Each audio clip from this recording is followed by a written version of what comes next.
Harihi Om.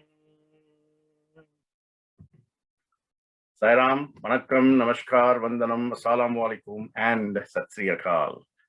So, tracking back 2 weeks ago, we looked at grace. Then we looked at unity. When there is grace and unity, the result is joy. So that's what we're looking at today, joy. I know I looked at happiness a few weeks ago, in July, I think it was. But in that same garland of fragrance, in terms of expressions, right? We look at grace, unity, and joy. Because surely when the grace of God is there, and we are united in our thoughts, words, and actions, there can only be one result, isn't it? That's joy. So what does joy symbolize? Again, it's not a question of just some emotional delight or happiness caused by something exceptional or exceptionally good or satisfying or, keen pleasure or elation or something like that. It's got a deeper meaning and it's more deep-rooted.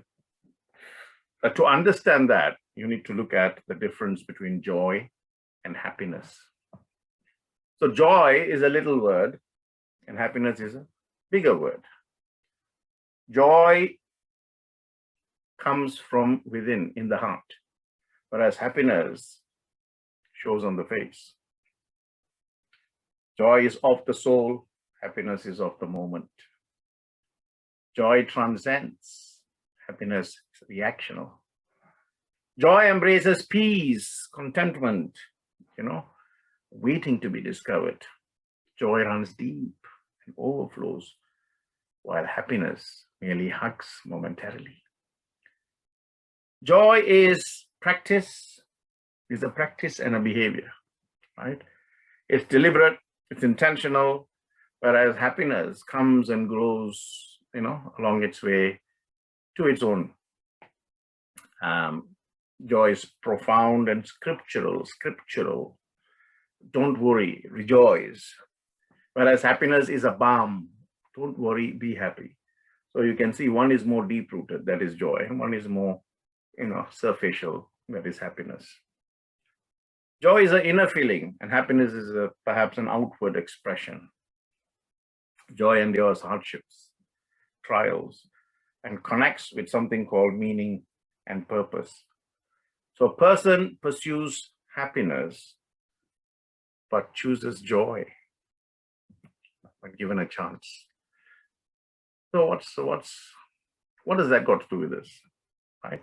If we are happy, we are joyful. If we are joyful, we are happy.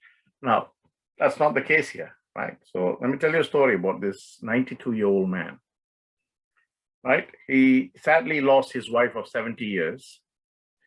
And as a result, he had to move out of his house and he was being moved into an old person's home, the old folks' home, that sort of thing. He was a short but a very well-presented man who took, a lot of care in his appearance. And he continued to do that, despite the fact his wife, has left him, she's died. But he said, it means so much to her. It gave her so much joy to see me, well groomed.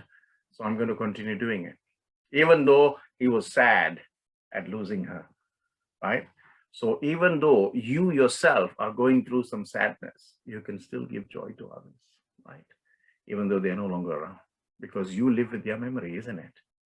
Anyway, so he was taken to this nursing home, and he was asked to wait in the lobby. And the caretaker came and said, "Look, you're just preparing your room. When it's ready, I'll come and take you."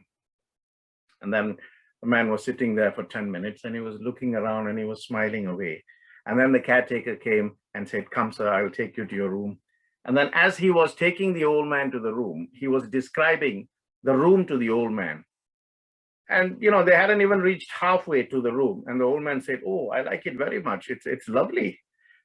As though he said it with such enthusiasm. If you give an 8-year-old boy a puppy, for example, the sort of excitement the 8-year-old goes through. Like that, the old man, the 92-year-old man said, "Oh, I love it."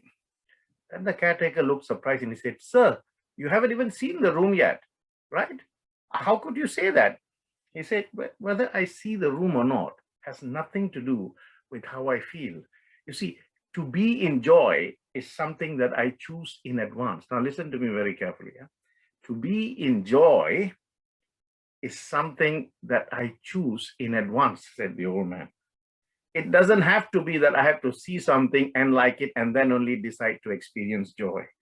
Rather, I have decided in my mind that whatever I see, I am going to like it. And therefore, I put myself in a state of joy even before. So when I see it, I'm already in a state of joy, right? So there is no other emotion that is going to come and overtake. So, he said, after that, he said, when you grow old, all that you have is your memory. And your memory is like a bank account. So every day of your life, put in joy and happiness there. And then in your old age, you withdraw that joy and happiness and relive it. What a fantastic, piece of advice. Think for a moment about these words. It makes perfect and absolute sense. In life, we have to deposit all the joy and happiness we can into our bank account of memories. Like this, we will always have a treasure trove to cherish. So the moral of the story is very simple. To live a happy life, you have to free yourself from hate, free your mind from worries. As the saying goes, live simply, give more, expect less, always be joyful, give joy to one, give joy to all, and the same will come back to you. That is the wisdom which we need, which we lack, because joy is the most magnetic force of the universe. Joy is the most magnetic force of the universe because as you take and as you give, it multiplies and comes back to you. Joy does not simply happen to us. We have to choose joy and keep choosing it every day throughout. Then you will see that your mind vibrates at a different level and you become more efficient naturally because you're in a state of joy. Till I see you next week. Stay blessed.